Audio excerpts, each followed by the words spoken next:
Confucio, 551 a 479 a.C.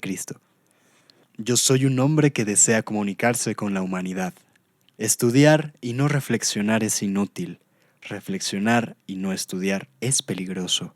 El defecto de amar la bondad y no amar el estudio causa la estupidez. Amar el conocimiento y no amar la virtud causa daño a otro. Amar la franqueza y no amar el estudio es causa de extravío. Cuando los que se encuentran arriba descuidan su obligación de instruir, entonces no es el pueblo el que tiene la culpa de su propia ignorancia. Ser negligente en las prescripciones y diligente en los castigos es ser como los bandidos. Cobrar impuestos sin tener en cuenta la época es precipitación. Querer vivir terminadas las obras sin haberlas empezado antes es crueldad. Has de castigar de acuerdo con la justicia. No puedes hacer nada por tu sola inclinación. Solo cuando el pueblo ha sido adoctrinado se puede castigar. Por tanto, se puede atemorizar por la severidad sin ejercitarla. Se pueden tener dispuestos los castigos sin aplicarlos.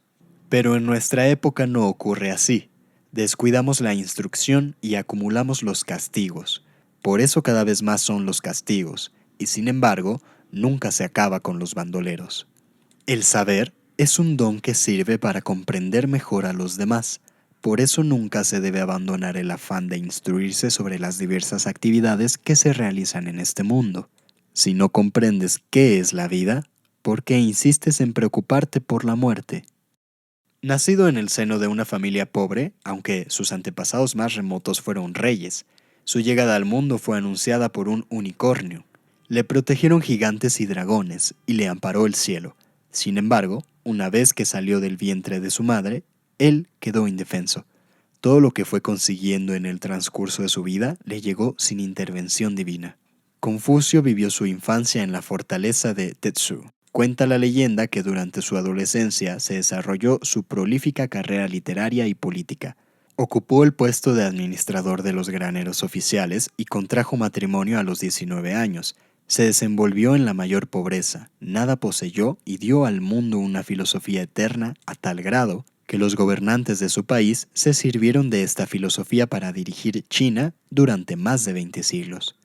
Comenzó su aprendizaje con el estudio de las relaciones familiares. Concedía al hecho de aprender tanta importancia como respirar. Solo se necesitaba ser algo observador en los primeros momentos, pues la naturaleza, los propios vecinos o cualquier otra cosa podían ser utilizados para adquirir nuevos conocimientos. Confucio, el prudente sabio, el maestro de Lu, quien obtuvo pocos triunfos en vida, con su muerte se convirtió en el ser humano más famoso de su inmenso país, China. El mensaje resumido del pensamiento confuciano es: toda conquista armada ha de estar precedida por unos periodos de formación cultural para así evitar el menor derramamiento de sangre. Desde que el emperador Wu Di decidió convertir a Confucio en el primer padre de la patria, el confucianismo pasó a ser la doctrina del Estado. Confucio procuró que los jóvenes y los ancianos recibiesen la alimentación más adecuada a sus edades. Controló el peso máximo que debían cargar los obreros y esclavos.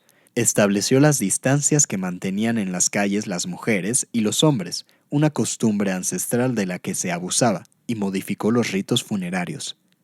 Prohibió que se levantaran grandes monumentos sobre las tumbas, ni siquiera árboles ni plantas. Aconsejó que los objetos que se perdieran en las calles fuesen devueltos a sus legítimos dueños.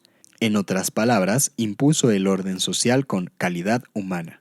El gentil hombre Confucio era virtuoso, conocía las leyes y jamás permitía que le corrompiesen las ofertas más tentadoras. Afirmaba: las virtudes del alma beneficiarán nuestro ser al corregirlo del todo.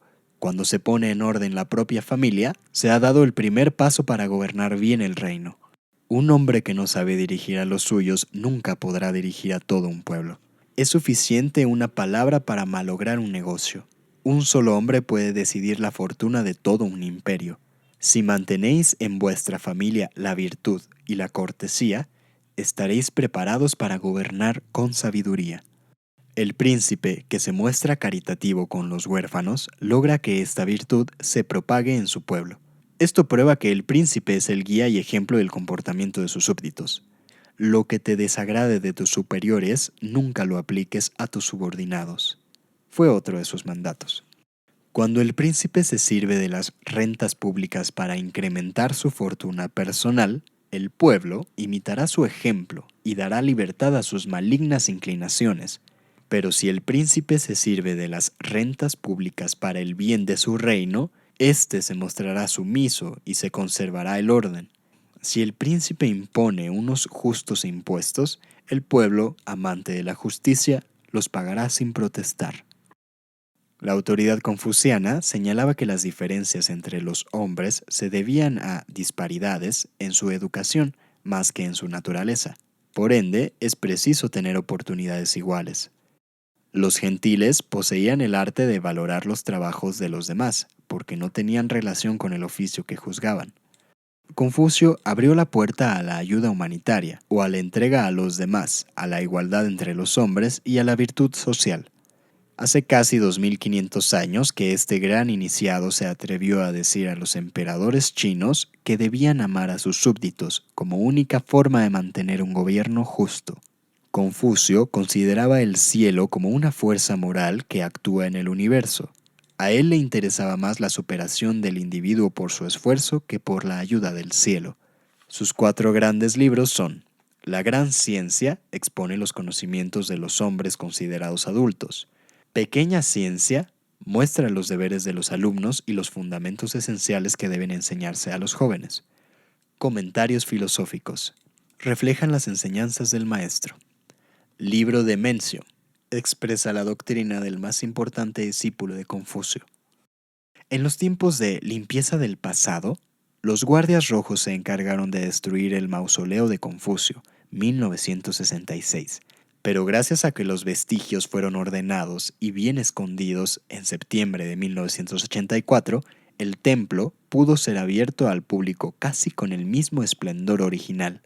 Las enseñanzas de este gran filósofo son tan fundamentales y exactas que hoy, tantos siglos después de su muerte, podemos desear fervientemente que los gobernantes de todas las naciones del mundo, así como los jefes de las grandes empresas o de los pequeños negocios, las lean y las apliquen en su vida personal y pública.